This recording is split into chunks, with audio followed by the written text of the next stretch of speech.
আব্বা, আব্বা তুমি এনে কেন? আব্বা, তোরা কি দুইটা মানুষ?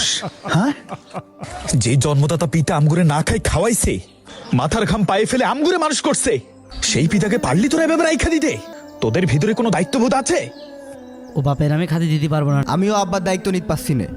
আব্বা দাদার তালি বাঁশ বাগানে ফেলিয়া তো আসু। ঠিকই কইছিস।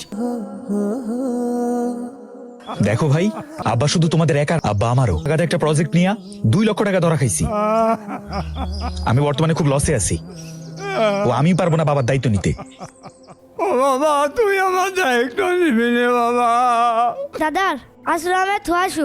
আচ্ছা ঠিক আছে, দেখছি আমি। যা যা তাড়াতাড়ি যা। তোদের জানা মতো কোনো বৃদ্ধাশ্রম আছে? না কেন কাকা? আমি আব্বার বৃদ্ধাশ্রমে রেখে আসবো ভাবছি। টোটোটারে হেই কখন পাঠাইলাম, এখনো আসার কোনো খবর নাই। তোর ঘরে একটু জায়গা দে না বাবা আমার। না, তোমার জন্য আমি এসি রুম ঠিক করছি, ওর আসার কোনো খবর আছে? ওর দিয়ে কোনোদিন কোনো কাজ হবে না। আরে তাড়াতাড়ি আই, গিয়েছিস সে কখন? কি কিছু ব্যবস্থা হয়েছে? আমি বৃদ্ধাশ্রমে কথা কয়ে আইছি। মাসে কত লাগবো? মাত্র 3,000 টাকা। তাহলে তো হয়েই গেল। আমি 1000, তুই 1000, আর বড় ভাই 1000। ভ্যান ডাক দে। দাদার আমি এ ভাই, আসেন, আসেন।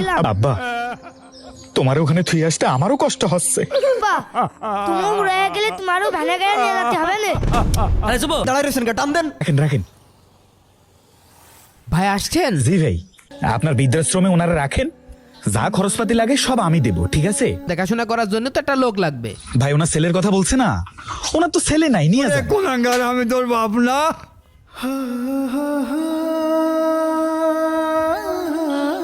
আমি ওনার ছেলে।